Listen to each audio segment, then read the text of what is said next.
요즘 뉴스를 보면 온통 ESG 관련 뉴스들입니다. ESG 경영, ESG 투자, ESG 평가. 뭔지는 모르겠지만 엄청 핫한 것만은 확실합니다. 최근에 유명한 개그 유튜브 채널에도 ESG가 등장했었더라고요. 우리나라에서만 핫한 주제인가 싶지만 그렇지 않습니다. 말 그대로 메가 트렌드로 불리고 있는 ESG는 그야말로 전 세계적인 광풍을 일으키고 있죠. 이 ESG라는 게 뭘까요? ESG는 환경, 사회, 지배구조 세 단어의 영어 앞글자를 따서 만든 말입니다. 이게 뭐 어쨌냐는 거냐면 투자자들이 이 세 가지 요소를 보고 기업에 투자하겠다는 거고, 이에 대해 기업들은 이 세 가지 요소를 고려해 기업을 경영하겠다는 일종의 투자, 경영 흐름입니다. 지금까지 투자자들에게 최고의 기업은 다른 건 필요 없습니다. 높은 투자 수익을 거두게 해주는 기업이 최고의 기업이었던 것입니다. 어떤 방법으로 기업을 운영하고 기술을 개발하고 생산하고 성장하는지는 중요하지 않습니다. 오직 재무제표상의 실적, 그게 가장 중요했죠. 인명사고가 나도, 폐수를 불법으로 버려도, 기업 내 성차별 문제가 만연해도 자신들이 투자한 원금을 불려주기만 한다면 계속해서 투자를 하는 것이죠. 하지만 이제 이런 식의 흐름이 달라질 것 같습니다. 돈을 잘 벌고 투자 수익이 좋은 기업이면 장땡이 아니라 비재무적인 요소, 즉 환경, 사회, 지배구조의 영역에서 좋은 경영을 하는 기업에게 투자하겠다는, 바꿔 말해 비재무적인 요소를 고려하지 않는 기업에는 투자하지 않겠다는 흐름이 전 세계적으로 굉장히 빠른 속도로 퍼져나가고 있기 때문입니다. 돈을 어떻게 버는지도 투자할 기업을 선정하는 데 기준으로 삼겠다는 거죠. 넓은 관점으로 다시 말해 세계 자본의 흐름이 ESG를 기준으로 흘러들어가게 될 거라는 말입니다. 이에 세계의 큰 손들이 가장 앞서서 움직이고 있죠. 갑자기 왜 이런 일이 전 세계적으로 일어나고 있는 걸까요? ESG는 갑자기 등장한 개념은 아닙니다. 2006년 4월 세계 리더들은 투자자들, 금융기관들이 기업들에 투자할 때 비재무적인 성과를 고려해 투자하도록 하기 위해 뉴욕 증권거래소에서 UNPRI라는 기구를 출범시켰습니다.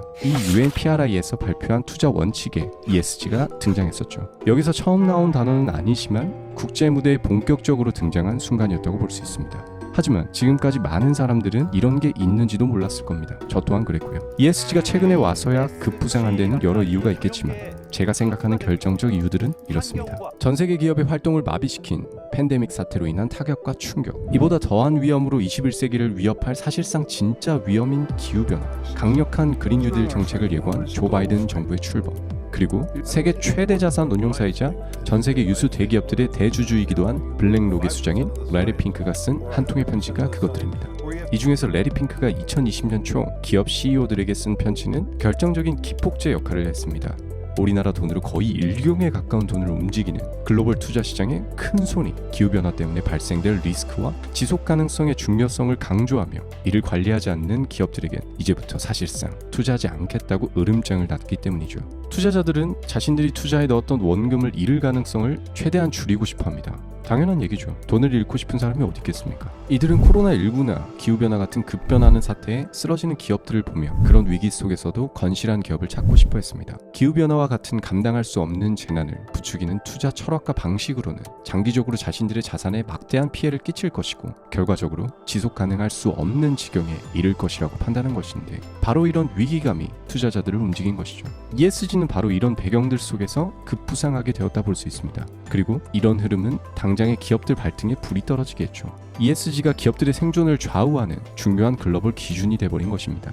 2015년 6월 세계 최대 연기금 중 하나인 노르웨이 연기금은 매출의 30% 이상을 석탄 화력에 의존하는 기업에 대해 투자를 회수하기로 했고, 그에 따라 2017년에 우리나라 한전을 투자 금지 기업으로 지정했었습니다. 미국 뉴욕 연기금도 작년 12월에 2025년까지 화석 연료 관련 기업 주식을 모두 매각할 것이라고 밝혔고, 세계 최대 연기금인 일본 연기금도 ESG를 기금 운용 원칙에 도입하며 ESG 투자를 확대했습니다. 우리의 노후 자금을 관리하는 국민연금공단도 2022년까지 전체 자산의 50%를 ESG 관련 자산으로 확대할 것이라고 말했었죠. 제가 기후변화와 관련된 얘기만 주로 했지만 기후변화만이 아니라 ESG에 포함된 다른 영역에서도 이런 일들은 일어나고 있습니다. 대표적으로 작년에 개봉했었던 디즈니에서 만든 영화 뮬란에 있었던 논란입니다. 이미 성공한 애니메이션 디즈니 제작, 중국 시장 마케팅 모두가 상업적으로 당연히 성공할 것이라고 예상했지만 주인공이 뉴욕 비해 홍콩 사태에 대한 경찰 지지 발언과 함께 출연했던 배우 견자단의 홍콩 반환 축하 발언, 거기에 결정타로 영화 엔딩 크레딧에 인권 탄압 논란으로 뜨거운 신장 위구르 자치구 공안국에 대한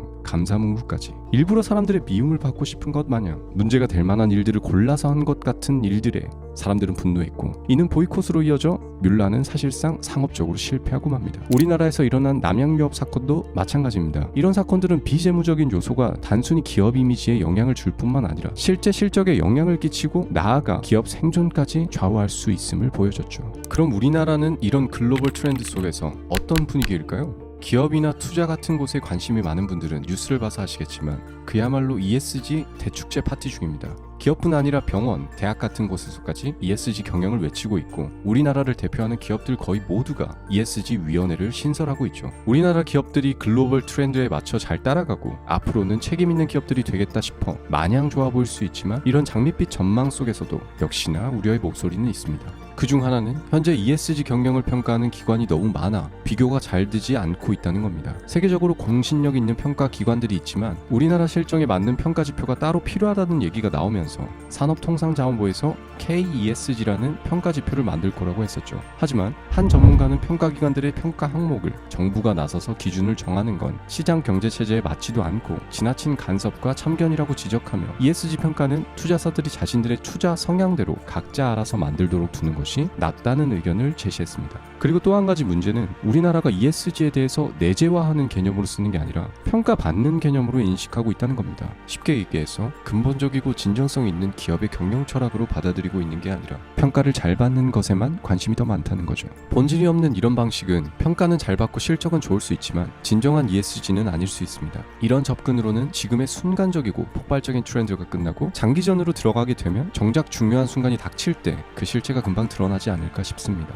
또 저같이 파타고니아에 대한 충성심으로 가득한 찐팬을 보유하기도 어려울, 마지막으로 그린워싱에 대한 주의가 필요하다고 많은 전문가들은 말합니다. 그린워싱이란 실제로는 친환경적이지 않으면서 마치 친환경적인 것처럼 홍보하는 위장환경주의를 말합니다. 미국 증권거래위원회는 최근에 시중 ESG 펀드 대부분에서 그린워싱이 발견됐다고 말했는데, 사실 환경에 관한 것뿐만 아니라 ESG를 내세워 돈벌이를 하는 것도 많아지고 있는 추세입니다. 무늬만 ESG로 ESG 워싱을 한 사실상 가짜들인 것이죠. ESG로 이미지 메이킹 하려는 기업들을 일반 소비자들이 구분하기는 어렵습니다. 그런 것들을 일일이 알아볼 시간이 없기 때문이죠. 그래서 다음에 제가 이거에 대한 영상도 한번 만들어 보려고 하는데 언제가 될지 모르겠지만 꼭 만들 생각입니다. 사실 ESG 그 자체이고 그야말로 ESG의 끝판왕인 기업도 있습니다. 바로 파타고니아입니다. ESG라 굳이 홍보하거나 위원회를 설치하거나 언론사에서 상을 받거나 하지 않아도 경영 자체가 ESG인 파타고니아. ESG 붐이 불든 말든 누가 알아주든 말든 파타고니아는 꾸준히 ESG 경영을 해왔습니다. ESG란 말로 포장하지 않아도 그들의 행보가 ESG임을 말하고 있죠. 파타고니아의 회장인 이본 쉬나드의 책을 읽어보면 그의 경영 철학이 얼마나 진정성 있는지 조금이나마 느낄 수 있습니다.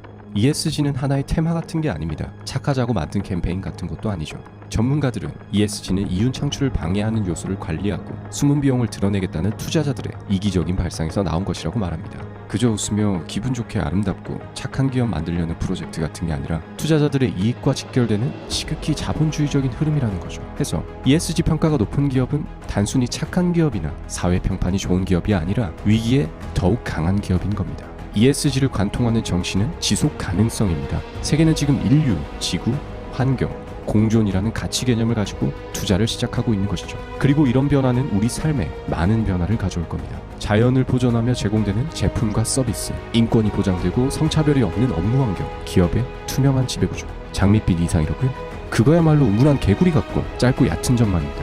장기적으로 봤을 때 이런 지속 가능한이라는 가치가 과연 인류의 삶에 얼마나 크고 이로운 변화를 가져올지 끝까지 지켜보시죠.